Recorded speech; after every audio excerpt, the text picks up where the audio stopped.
Bonjour tout le monde et bienvenue sur Home Kitchen. Aujourd'hui je vous fais une petite vidéo pour vous parler de la sortie de mon deuxième livre, intitulé Le voyage de Magdala. Il ne s'agit plus ici d'un conte illustré comme le premier livre, mais plutôt d'un petit roman, un roman qui pourrait aller dans la catégorie jeunesse, mais qui peut en soi être lu vraiment par tout le monde, car c'est vraiment une histoire tout public. Pour ceux qui ont déjà lu mon premier bouquin, vous verrez que je ne suis pas partie complètement à l'opposé de mon style. Vous avez pu voir que j'aime assez faire parler les animaux, m'imaginer en quelque sorte ce qui pourrait se dire ou ce qui pourrait nous dire si on avait les mêmes codes de langage. C'est donc sans surprise que l'un des personnages phares de cette épopée n'est rien d'autre qu'une hirondelle.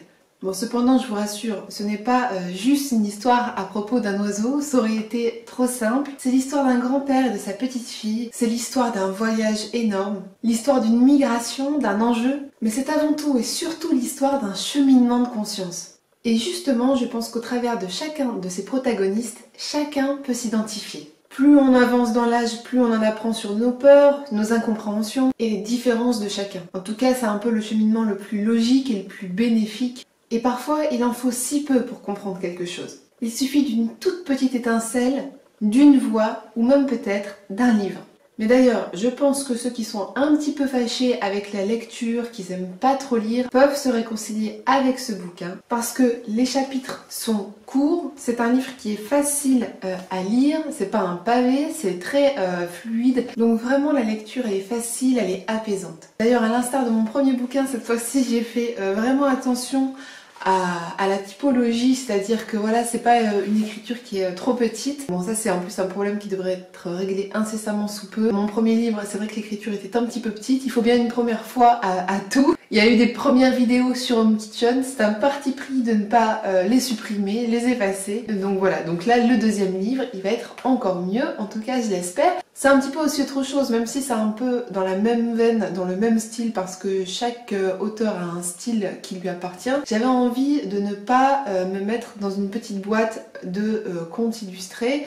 Moi, je suis quelqu'un, voilà, d'ailleurs, qui a horreur de me placer dans des boîtes, dans des moules. J'adore me diversifier, donc j'ai adoré faire un conte illustré, j'ai adoré faire ce petit roman. Là, j'ai encore d'autres choses en cours. En ce moment, j'adore faire un bouquin de recettes, mais bon, ça c'est beaucoup plus difficile parce que quand on n'est pas photographe, quand on n'a pas forcément d'équipe et voilà de budget colossal pour faire ce genre de livre, on fait par soi-même, ça prend un petit peu de temps, mais voilà, c'est une expérience qui reste riche et amusante. J'aime faire énormément de choses, donc vous n'avez pas encore fini d'entendre parler de moi.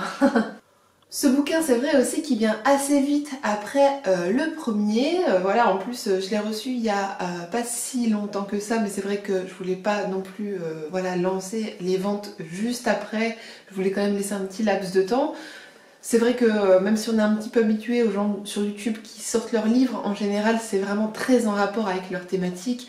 Les gens qui font de la cuisine sortent un bouquin de cuisine, les personnes qui font du sport sortent un bouquin de sport, et assez peu souvent on a quelqu'un qui fait de la cuisine sur YouTube et qui sort un roman. Mais bon, pourquoi se cantonner à une seule chose quand on a envie d'en faire plusieurs en fait? C'est vrai que ce manuscrit, il traînait depuis assez longtemps dans mon bureau. Hormis l'histoire que je raconte dedans, c'est vrai que ce roman a déjà sa propre histoire. Et en fait, la dernière fois, je vous avais lu le synopsis de mon premier livre. Aujourd'hui, j'aimerais vous lire le préambule de mon bouquin, parce que je trouve que même dans le contexte actuel, c'est assez sympa voilà, de pouvoir se souvenir aussi voilà, de cette époque un petit peu spéciale. Donc c'est parti. C'est pas très long, mais ça peut vous donner aussi une petite idée du ton employé dans le bouquin. Toi qui t'apprêtes à découvrir cette aventure, sache avant tout que cette histoire possède sa propre histoire. Elle fut tant de fois écrite, puis réécrite, qu'il s'agit maintenant d'une histoire personnelle. Je l'ai commencé un soir de détresse comme pour plonger dans un rêve un peu plus doux que mon quotidien, et créer une fin heureuse pour une héroïne qui en valait la peine. La destinée de ce manuscrit fut pourtant complexe, et son écriture interrompue pendant un moment à cause d'une routine qui ne laissait que trop peu de temps à son avancement. Pour être reprise, quelques mois plus tard, avec beaucoup d'entrain. Mais son chemin ne s'est pas arrêté là. Une fois les 3/4 de l'histoire achevée, je décidai de la retranscrire du papier à l'ordinateur à l'aide d'un logiciel qui malheureusement, par je ne sais quelle fourberie inexplicable, planta royalement et engloutit avec lui la totalité de mon travail et de mes sauvegardes. C'est une histoire véridique, hein. Bien sûr, les notes sur papier avaient été jetées, puisque j'avais fini de les transcrire et qu'il n'y avait donc plus d'intérêt à les garder. Par la suite, je choisis d'investir dans un logiciel bien plus qualitatif et d'y mettre le prix pour avoir l'esprit tranquille quant à mes fameuses sauvegardes. Néanmoins, la stratégie n'était toujours pas la bonne. Une fois que je recommençais à écrire la majeure partie de mon histoire, de mémoire donc, je décidai de prendre des vacances en famille dans la capitale. Mon ordinateur me suivant partout, c'est cependant là que nous nous quittâmes. Ma précieuse sacoche me fut volée dans une rue du 19e arrondissement avec évidemment l'intégralité de mes dossiers à l'intérieur. Mes ridicules affichettes scotchées aux arbres le long de la ruelle n'ont quant à elles pas fait mouche et ma motivation à poursuivre l'écriture s'en trouva également fortement ébranlée. À l'heure où j'écris ces premières lignes, la résignation m'a presque gagnée. Mais je suis du genre acharné, voyez-vous. Croyez-moi sur parole, tant de questions m'ont effleuré l'esprit. Du genre, cette histoire doit-elle vraiment voir le jour? Ou bien le destin s'acharne-t-il pour essayer de me faire comprendre quelque chose? Nous sommes maintenant arrivés au dimanche 22 mars 2020 et j'attends un ordinateur qui ne me sera peut-être jamais livré à cause du coronavirus, responsable d'une pandémie mondiale qui sévit à travers tout le globe, la première de notre vivant. Mon pays, comme beaucoup d'autres, est plongé dans un confinement général et pendant que les sirènes des ambulances résonnent, chacun s'astreint à la quarantaine la plus stricte, figé par la peur d'être contaminé. Les couvre-feux s'instaurent, les militaires patrouillent, les corbillards font la queue et chacun lutte à sa manière contre un virus invisible et mortel pour lequel personne n'a d'antidote. Si l'heure n'est pas à la rêvasserie, alors elle ne le sera jamais. C'est alors que d'autres questionnements me sont venus.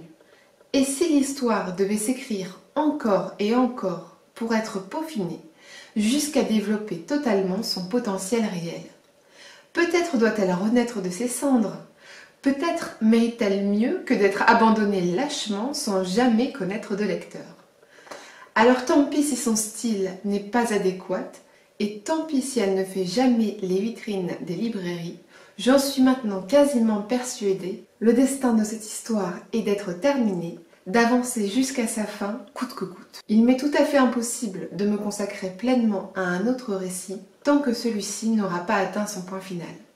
C'est une question d'intuition, parce qu'il faudra toujours des gens pour compter, et qu'il y aura toujours des enfants pour les écouter, parce que rien dans ce monde ne se fait sans passion, et surtout parce que l'heure est à la rêverie plus que jamais. Donc voilà un petit aperçu. Ensuite, bien sûr, il y a l'aventure qui commence. Je ne vais pas trop en dire. J'ai envie que vous le découvriez vous-même. Mais j'ai trouvé ça sympa de remettre un petit peu dans le contexte le moment où j'avais décidé de reprendre l'écriture de ce livre et aussi tout son cheminement jusqu'à sa publication. J'ai pas commencé à l'écrire et puis 3 mois plus tard, comme ça s'est fait.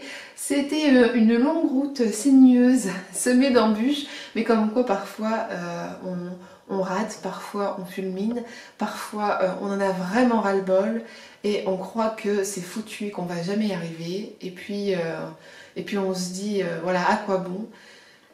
Et puis il y a des jours aussi pour relever la tête de l'eau, pour se dire qu'il y a finalement une raison, qu'il faut continuer coûte que coûte. Et puis enfin il y a aussi des jours pour s'apercevoir que tous nos efforts un jour peuvent porter leurs fruits.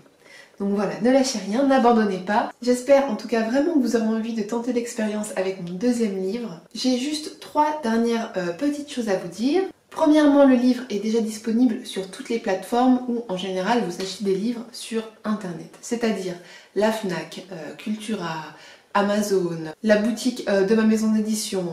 Il y en a encore sûrement plein d'autres que j'oublie, mais vous tapez simplement le voyage de Magdala sur Google et vous pourrez choisir vous-même le site qui vous plaît. Je pense particulièrement aux gens qui parfois ont des cartes de fidélité ou des bons de promotion sur certains sites parce qu'ils ont l'habitude un petit peu de se renouveler en achat de romans. Donc il est à peu près en vente sur peut-être 10 sites différents, donc il y a vraiment le choix. Et il coûte 13 € et il n'y a aucun problème de stock. Bien sûr, je vous mettrai quelques liens dans la description. Je ne vais pas vous les mettre tous parce que c'est peut-être inintéressant. Je vais mettre le lien pour l'acheter à la Fnac, le lien pour l'acheter chez Nombre 7. Mais comme je vous ai dit, vous pouvez simplement taper le titre si vous êtes intéressé et vous tomberez dessus très facilement. Quand je dis qu'il n'y aura pas de problème de stock, c'est parce qu'en fait, c'est vrai qu'avec le premier livre, qui en plus était un livre illustré, donc c'est encore une technique différente, avec une couverture cartonnée, avec de la couleur, etc. C'est pas forcément le même mécanisme que pour juste imprimer voilà, un roman où il n'y a pas d'illustration, où c'est simplement de l'écriture. Donc c'est vrai qu'avec ce sacré Covid, les imprimeries, les usines, etc. tournent vraiment avec la moitié de leur effectif. Donc des fois c'était pas forcément facile pour gérer les réapprovisionnements, etc. les réassorts. Mais maintenant le problème est réglé. Donc aussi bien pour le premier livre que pour le voyage de Magdala, il y aura vraiment pas de problème. D'ailleurs pour La Jungle secrète, la version numérique sort bientôt, donc vous aurez l'occasion aussi de l'acheter par exemple si vous préférez le lire sur les iPads, etc. Deuxièmement, pour ceux qui voudraient, j'ai à ma disposition un carton perso de 50 livres. S'il y a parmi vous des personnes qui voudraient un petit mot personnalisé et que je leur envoie moi-même leur livre, vous m'envoyez simplement un petit mail. Le mail aussi est toujours dans la description, youromkitchen@gmail.com, et je pense que la façon la plus simple dont ça va s'organiser, c'est par PayPal. C'est ce qui me semble le plus simple et le plus sécurisé. Voilà, sinon je vois pas trop comment on pourrait faire, mais voilà, c'est aussi une solution si vous n'avez pas forcément envie de l'acheter sur internet, mais que vous voulez un petit mot voilà, dans votre livre, que je vous envoie votre petit livre avec un petit marque-page, c'est possible aussi. Vous avez juste à me dire votre adresse, votre prénom et nom bien évidemment, et éventuellement si vous avez une dédicace spéciale pour quelqu'un, pour un anniversaire ou autre, voilà. Et enfin, troisièmement, je vais vous lancer un petit défi. En fait, sans spoiler non plus complètement l'histoire, il y a une fin assez énigmatique. Et en fait, j'aimerais vous laisser la totale liberté de l'interprétation de cette fin et lancer par la même occasion un petit concours. Donc, comment ça va se passer? Pour pas non plus spoiler les autres personnes qui voudraient acheter le livre mais pas forcément voir des commentaires où on dit la fin, etc. ou ce qu'on a cru comprendre de la fin, vous pouvez m'envoyer par email ou en NP sur mon profil Instagram, donc pareil, tous les liens bien sûr sont dans la description, @CamilleVeganumKitchen, et m'écrire un petit message avec votre résolution. Pour vous, quelle a été la fin? Alors pour moi, je ne pense pas forcément qu'il y ait une seule fin réellement possible. Je suis surtout aussi curieuse de savoir comment vous avez interprété ça, comment voilà, les lecteurs vont voir ça. Est-ce qu'ils trouvent ça plutôt émouvant? Est-ce qu'ils trouvent ça plutôt énervant? Enfin bref, voilà, j'ai vraiment hâte de vous lire. Et le gagnant sera donc celui qui m'aura envoyé la fin la plus pertinente. Alors vous gagnerez déjà un deuxième livre gratuit dédicacé que je vous enverrai voilà, pour offrir, mais aussi un bracelet que je publierai d'une valeur de 50 €. Il s'agit en fait d'une marque de bracelet pour laquelle j'ai été l'égérie il y a quelques années et je possède encore un petit stock. Et comme je n'avais jamais vraiment lancé de concours ou fait de cadeaux ou de petites choses comme ça sur ma chaîne, je trouvais ça aussi sympa de faire ça pour cette petite occasion de ma deuxième sortie de bouquin. Donc c'est vrai que c'est un petit challenge, j'ai vraiment envie de savoir vos impressions, de savoir si vous avez aimé, de savoir ce que vous n'avez pas aimé aussi, comme d'habitude. Hein. Vous êtes mes premiers lecteurs, mes premiers spectateurs. En tout cas, je vous remercie beaucoup pour votre soutien, pour continuer à me suivre encore et toujours après toutes ces années. Ce n'est pas la fin, ce n'est que le début en vérité. Et puis maintenant, je vous souhaite bonne lecture, bonne chance aussi à ceux qui voudraient participer à ce petit challenge. Et puis, on se retrouve bientôt, comme d'habitude, sur Home Kitchen.